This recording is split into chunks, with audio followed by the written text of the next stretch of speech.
Figyelem irányításának a képtelensége a közös. A leghíresebb ilyen postás a dopamin. És őről azt kell tudni, hogy ő az, aki ébren tartja ezt a szerencsétlen karmesterünket. Van egy tök jó rendezőnk, van egy fantasztikus díszlettervezőnk, óriási jó szereplőink, legyenek ezek az agy különböző területei, csak nem mindig megy a forgatás, mert a rendező néha elalszik.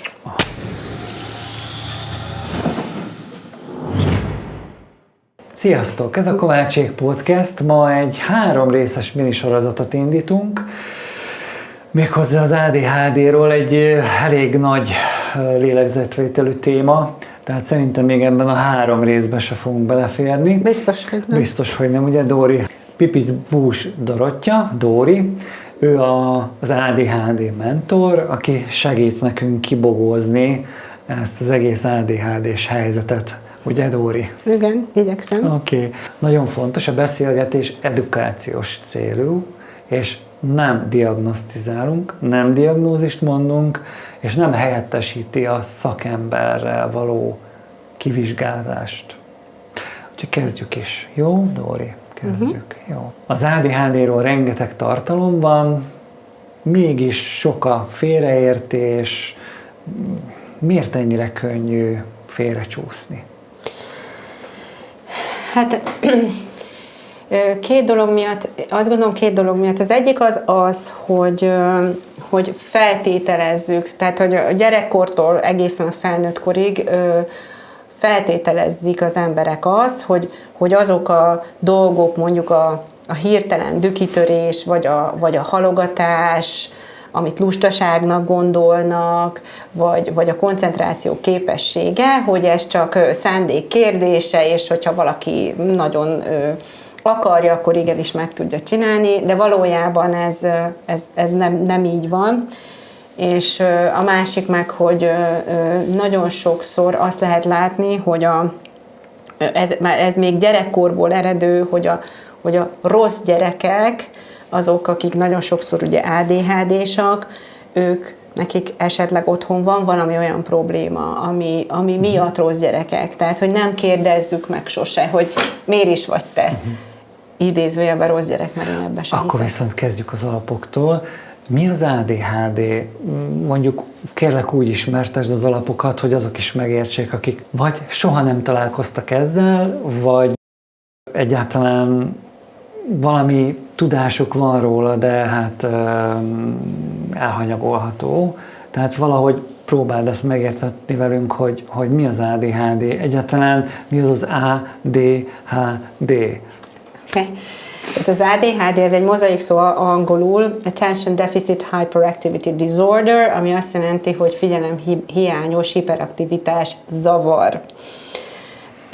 Na most azért azt lehet tudni, hogy nem csak hiperaktív, tehát ezek a figyelemhiány az általában a közös, illetve még azt sem mondanám, hogy figyelemhiány, inkább azt mondom, hogy a figyelem irányításának a képtelensége a közös, és van olyan ember, van olyan gyerek, aki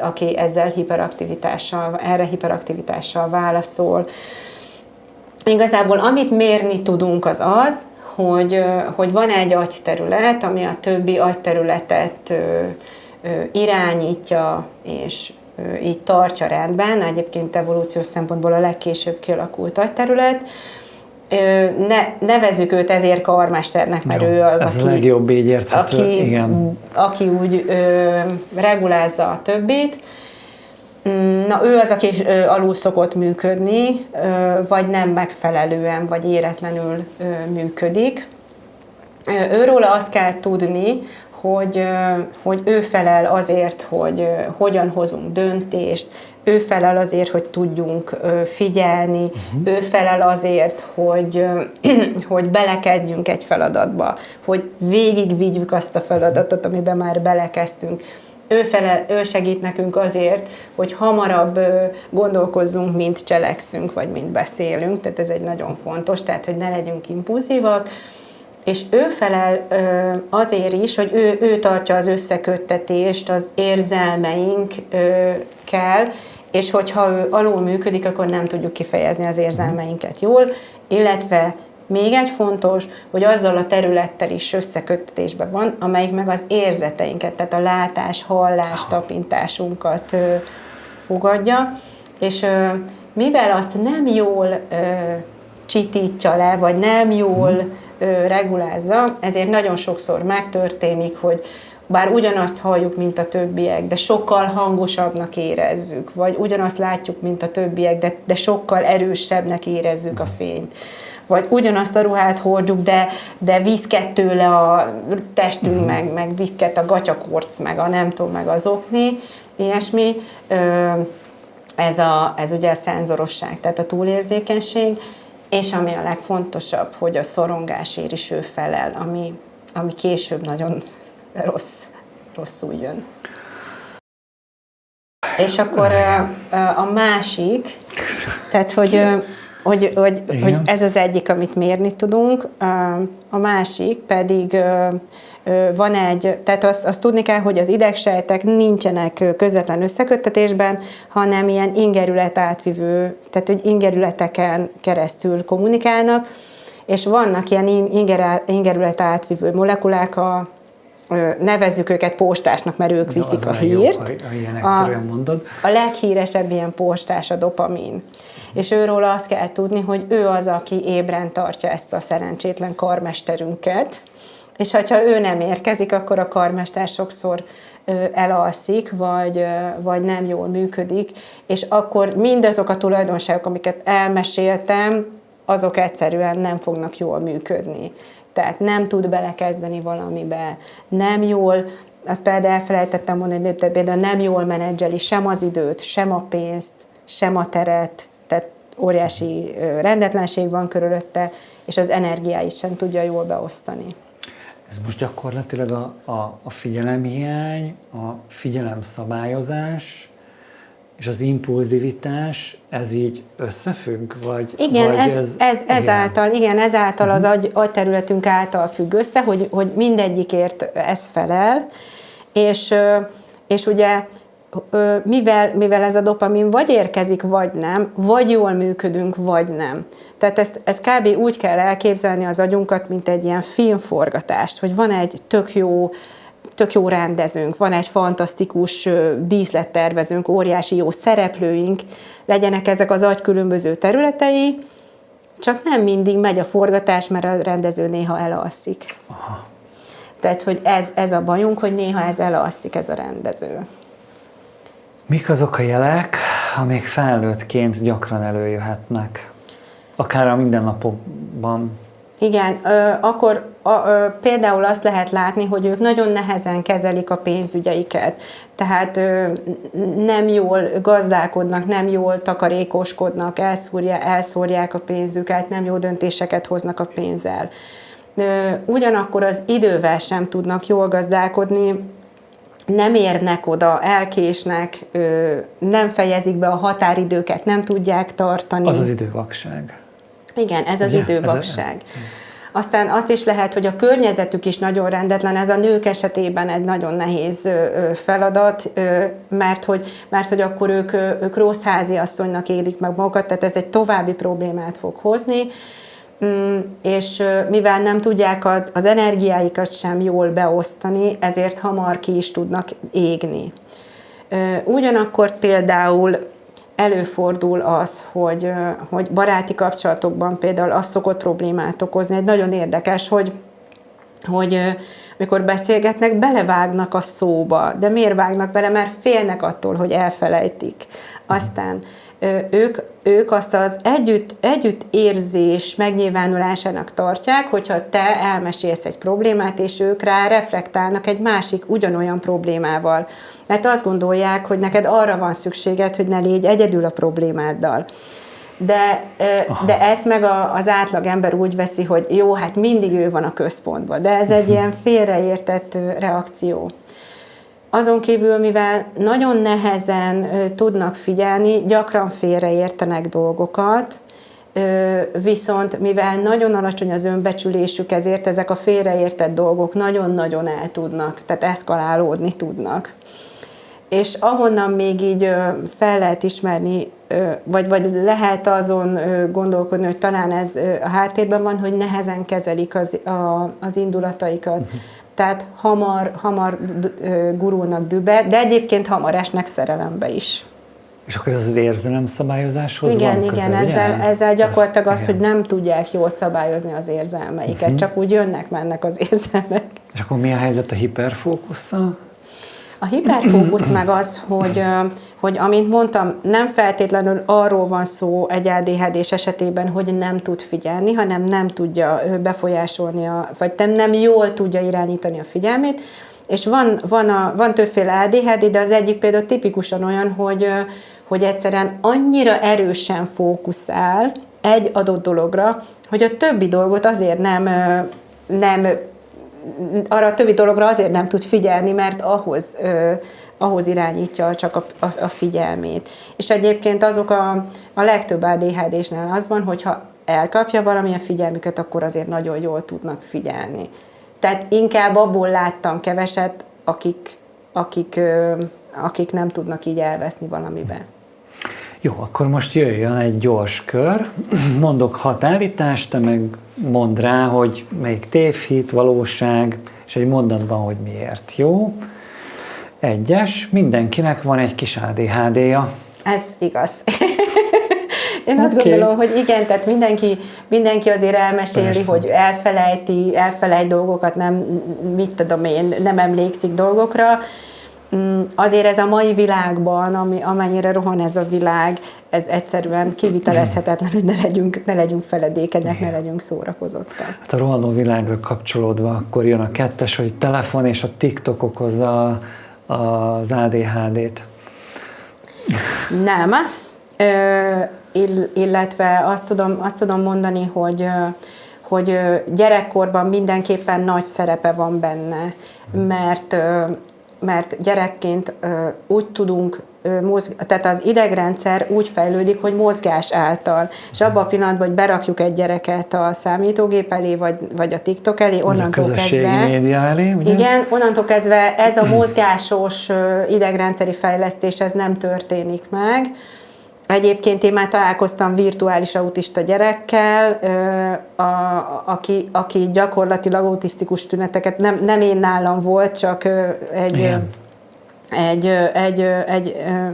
ahol dolgoztam, ott volt egy olyan kisgyerek, aki azért mutatott autisztikus tüneteket, már hogy annyit ültették 2 évesen a számítógép vagy a telefon elé,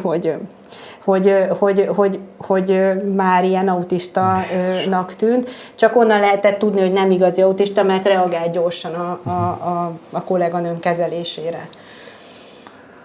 És felnőtt korban viszont ezek főleg a social media úgy is van kitalálva, hogy a dopamint egy kicsit morcogtassa, és ezért ott ők mint egy ilyen gyógymódként scrollingolnak a felnőttek, de igazából ezzel csak így tehát nyomasztják önmagukat. Saját magukat nyomasztják, így van.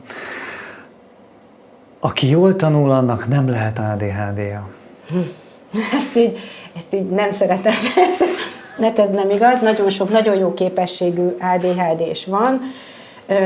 Azt viszont meg lehet figyelni, hogy az ADHD-soknál több a fennmaradt reflex, vagy egyáltalán másképp csecsemőkori reflex, meg másképp alakul az idegrendszer fejlődése, és előfordul, hogy mondjuk tanulási problémáik vannak, de attól még az agyi kapacitás, tehát az agyuk igenis jól működhet. 4. Az ADHD csak gyerekkorban lehet. Ez nem igaz. Igenis tovább tudjuk vinni a felnőtt korra. Bár azt azért tudni kell, hogy tulajdonképpen minden gyerek egy kicsit ADHD-s, hiszen még nincsen kifejlődve ez a karmester, amiről beszéltem. És igen, valóban csökkenhetnek a tünetek azzal, hogy megérik ez a karmester, és valóban olyan is van, akinek nagyon későn érik meg, de valóban megérik. Ugyanakkor viszont azért hívnám föl a figyelmet arra, hogy foglalkozunk vele, hogy próbáljuk meg diagnosztizálni, mert 80%-a az ADHD-soknak élete folyamán valamilyen mentális problémával fog szembesülni. És azért erre ezt el lehet kerülni, hogyha én tudatosan élek. Aki motivált, annak menni fog. Hát pont a motivációért felel az nyomorult karmesterünk, úgyhogy lehet, hogy éppen nem lesz motivált, de ha motivált is, akkor sem feltétlenül tudja megcsinálni, mert ez nem akarás kérdése, hanem egy más hozzáállás kérdése, tehát másképp kell magunkhoz hozzáállni, és akkor működhet. 6. utolsó, a hiperaktivitás mindig látható.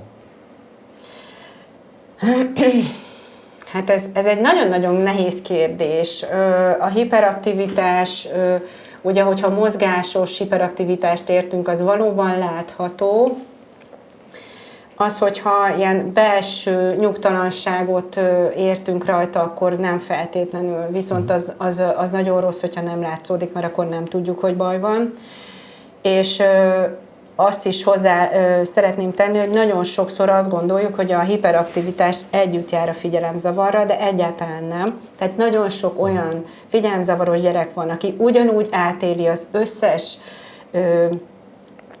tehát az ADHD-val együtt járó problémákat, a szorongást, az, hogy én nem tudok figyelni, és ezért lemaradok az iskolába, vagy nem tudom követni a kollégáimat a munkahelyen, tehát hogy ezeket a szorongásokat ugyanúgy átéli, de őt nem veszik észre, mert ő csöndben van és egy helyben van.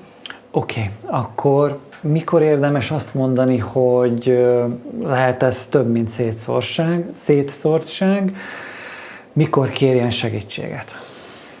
Hát én azt tudom mondani, hogy akkor, hogyha az életvitelt akadályozó jelenségről van szó, tehát bármilyen szinten, ha ez kivetül a párkapcsolatomra, de nagyon sokszor nem tudjuk, hogy ez vetül ki a párkapcsolatomra. Ha az kivetül a mentális egészségemre, ha a munkahelyen nem tudok megfelelni miatta, akkor mindenképpen kell segítséget kérni. Szuper. A következő részben a diagnózisról beszélünk, ami igazából nem diagnózis, hiszen erről nem beszélünk. Hogyan zajlik, mi mindennel keverhető össze, és mi az, amit érdemes kizárni. Írjátok meg kommentben, melyik a legnehezebb: az időkezelés, halogatás, rend vagy érzelmi szabályozás, vagy csak küldj egy emojit, minden komment számít. Dóri, köszönjük szépen az érthető válaszaidat. A második rész már elérhető a csatornatagoknak, ha előbb szeretnéd megnézni, mintha hogy nyilvánosságra kerül. Ha hasznos volt, iratkozz fel a csatornánkra, küldj lájkot, oszd meg. Köszönjük szépen. Sziasztok, szia Dóri! Szia!